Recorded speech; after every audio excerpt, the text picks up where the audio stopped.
تو آئے ہم اسی گنان کے 11ویں پارٹ پر۔ 11واں پارٹ بھی 10ویں پارٹ کی طرح ہی 9ویں پارٹ کی تشریح ہے، اور آپ کو یاد ہوگا کہ 9ویں پارٹ میں پیر صاحب نے کیا فرمایا تھا کہ جو غیبت کر کے جنم گنواتا ہے، یعنی کہ اپنی زندگی کو ضائع کرتا ہے اور رات کو بے فکر ہو کر سو جاتا ہے، علم و آل کی خبر یعنی کہ آل نبی اولاد علی کی خبر نہیں رکھتا، وہ کیسے مومن ہو سکتا ہے؟ اس کی تشریح پھر انہوں نے 10ویں پارٹ میں کی، اور اب 11ویں پارٹ میں دیکھیں کیا فرماتے ہیں کہ بھائی بہت زیادہ یہ لوگ اپنا وقت غیبت اور حسد کرنے میں گزاریں گے، اور وہ جماعت میں کبھی بھی نہیں آئیں گے، یعنی کہ نہ تو وہ جماعت خانے جانے والے ہوں گے اور نہ ہی وہ جماعت میں آئیں گے، ایک کے بعد دوسرے بحث میں الجھ جائیں گے، اس وقت گت کے میلے کو ختم کر ڈالیں گے۔ یہ گنان تھوڑا مشکل ہے، اس پارٹ کو ہم اچھی طرح سے سمجھنے کی کوشش کریں گے۔ کیا فرماتے ہیں یہ کہ کچھ لوگ ایسے ہو گئے کہ جو اپنی پوری زندگی علم اور عالم، امام اور اس کے علم کی دشمنی، ان کی غیبت اور ان کی حسد میں گزاریں گے، اور وہ اسماعیلی ہونے کے باوجود بھی جماعت میں کبھی نہیں آئیں گے۔ لیکن اسی کے ساتھ دوسری قسم کے لوگ ہوں گے کہ جو بظاہر تو جماعت خانے میں اور جماعت کے ساتھ اٹھے بیٹھیں گے، لیکن وہ صرف شریعت کے لیول پر اپنے آپ کو رکھیں گے، یعنی کہ علم اور عالم سے اپنے آپ کو دور رکھیں گے۔ وہ شریعت کے لیول پر تو دعا پڑھیں گے مگر اس کی معنی کو نہیں سمجھیں گے۔ وہ شریعت کے لیول پر تو جماعت نے آ کر امام کا فرمان سنیں گے، امام کو بھی سنیں گے، لیکن اس کا مطلب نہیں سمجھیں گے اور اس پر عمل نہیں کریں گے۔ وہ بظاہر تو آپ کے درمیان میں ہوگے، لیکن اندر سے وہ آپ کے لیے، آپ کے مذہب کے لیے، آپ کے طریقے کے لیے، امام کے علم کے لیے اور امام کے لیے حسد رکھتے ہیں، اور اس کے لیے غیبت رکھتے ہیں، اپنے اندر اس کے لیے برائیں رکھتے ہیں، یعنی کہ لا علمی کی وجہ سے وہ ہمارے درمیان میں رہتے ہوئے بھی علم اور آل نبی اولاد علی امام سے دور رہتے ہیں، اور جب ان کو علم کی کوئی بات کی جاتی ہے اور جب ان کو امام کا حقیقی علم سنایا جاتا ہے تو وہ اس سے الجھتے ہیں، اس سے بحث کرتے ہیں، اور وہ اپنی زندگی کو اور اپنی زندگی کے مقصد کو کھو دیتے ہیں۔ تو یہاں پر ہم نے دو کیٹیگری کے لوگوں کی بات کی، ایک کہ جو بالکل ہی نہیں مانتے ہیں، ایک جو صرف دکھاوے کرتے ہیں اور بتاتے ہیں کہ ہم جماعت خانے آنے والے ہیں اور امام کے علم کو ماننے والے ہیں، لیکن وہ علم کو بالکل نہیں سمجھتے ہیں، اور جب بھی ان کے سامنے امام کے حقیقی علم کو بیان کیا جاتا ہے اور امام کے فرمان کو پڑھا جاتا ہے تو وہ اس پر بالکل ہی کان نہیں دھرتے ہیں اور کبھی بھی اس پر عمل نہیں کرتے ہیں، بلکہ اس کا مذاق اڑاتے ہیں، اور پھر جا کر ان کے بارے میں گلا و غیبت کرتے ہیں جو علم کی راہ بتاتے تھے اور جو علم کی بات کرتے تھے۔ نمبر 12 میں پیر صاحب فرماتے ہیں کہ میرے بھائی جو پیر نے علم کی راہ دکھائی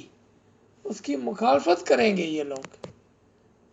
پیر کی علم کی راہ کیا تھی؟ کہ گنان حاصل کرنا، گنان یعنی کہ علم حاصل کرنا،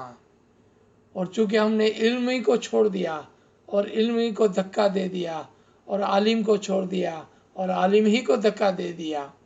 تو ہم نے کیا کیا؟ ہم نے علم کی راہ جو دکھلائی تھی اس کی مخالفت کی، اور اپنی کمائی میں سے جو مولا کا حق تھا وہ ان کے منکرین ہو گئے، وہ منافقین ہو گئے، اور وہ مولا کا حق اس کو نہیں دیتے ہیں، اور وہ منکرین و منافقین کی طرح سے اس کے حق کو کھا جاتے ہیں، کیوں کہ انہوں نے پیر کے علم پر نہ چلے، پیر کی بات نہ مانی، اور امام کی بات نہ مانی، امام کے فرمان کو نہ مانا، اور پھر جو عالم ان کے درمیان میں آئے ان کی بھی مخالفت کی اور اپنے آپ کو کھو دیا۔ اب وہ کہاں سے کوئی کمائی کرتے کہ جو مولا کو دیتے؟ کہاں سے وہ حق کا کماتے کہ جو مولا کے حضور میں لا کے رکھتے؟ کیونکہ انہوں نے تو اسی کی مخالفت کی جس نے انہیں دنیا میں بھی مال دیا تھا اور علم سے بھی مال دیا تھا اور عبادت سے بھی مال دیا تھا، یعنی کہ تینوں قسم کے مال کی زکوٰۃ کو وہ کھا جاتے ہیں، اور نہ تو کمائی کرتے ہیں حق کی اور نہ ہی کمائی کے اس کی کوئی زکوٰۃ اور کوئی دسون نکالتے ہیں، کیونکہ جو بے ایمان ہے اس کی ہر کمائی ناحق ہے، اور جو ایمان والے ہیں اس کی تھوڑی کمائی بھی حق کی ہے، اور اس حق کی کمائی میں سے وہ امام کا حصہ اس کو دیتا ہے، اور اس سے منکرین نہیں ہوتا ہے، اس سے منافق نہیں ہوتا ہے، اور اس کو کھا نہیں جاتا ہے۔ نمبر 13 میں پیر صاحب فرماتے ہیں، اپنی کمائی میں سے جو مولا کا حق کھا گیا ان میں سے کوئی بھی پار نہیں پہنچا، اکثر پشتوں کو چھوڑ کر بندہ خود دوزخ میں پڑا، یعنی کہ وہ شخص جو اپنی حق کی کمائی میں سے امام کا حق نہیں دیتا ہے وہ کبھی بھی پار نہیں اترتا ہے، اور ان کی جو اکثر پشتیں تھی، یعنی کہ جو اعلیٰ اور سچی پشتیں تھی، ان کو چھوڑ کر، اپنے ماں باپ کے پشتوں کو چھوڑ کر، اپنی سچی پشتوں کو چھوڑ کر، یعنی کہ وہ لوگ جو جنتی تھے اس کو چھوڑ کر وہ خود اپنے آپ کو جہالانہ موت دیتا ہے، یعنی کہ دوزخ میں رہتا ہے اور دوزخ میں جاتا ہے۔ 14 نمبر میں پیر صاحب فرماتے ہیں، اے مومن بھائیوں سنو، پیر شمس فرماتے ہیں، ہم نے پہلے سے کہہ سنایا، جب جماعت میں دوسروں کی غیبت ہوگی تو سمجھو وہاں عزازل یعنی کہ شیطان پہنچ گیا، یا مولا مدد فرما۔ پیر صاحب فرماتے ہیں کہ جب آپ جماعت خانے کے اندر ہی بیٹھ کر گلا و غیبت کریں گے اس دور قیامت میں، اور جماعت کے اندر بیٹھ کر ہی جماعت کے اسماعیلیوں کے عالموں کے گلا غیبت کریں گے اور ایک دوسرے کی گلا غیبت کریں گے، تو آپ سمجھ جانا کہ جماعت خانے میں ہی آپ کے درمیان میں ایک شیطان پہنچ گیا ہے جو آپ کے اندر وسوسے ڈالتا ہے۔ اس فرمان کو یاد کریں کہ کبھی بھی اپنے دین بھائی کی یا دوسرے مذہب کی گلا غیبت نہ کرنا، اپنے دین بھائی کی، یعنی کہ ہمارے درمیان میں موجود عالموں کی، جو آپ کو علم کی بات کرتے ہیں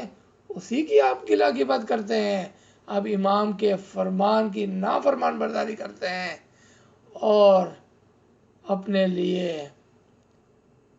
شیطان کی طرف کا دروازہ کھول دیتے ہیں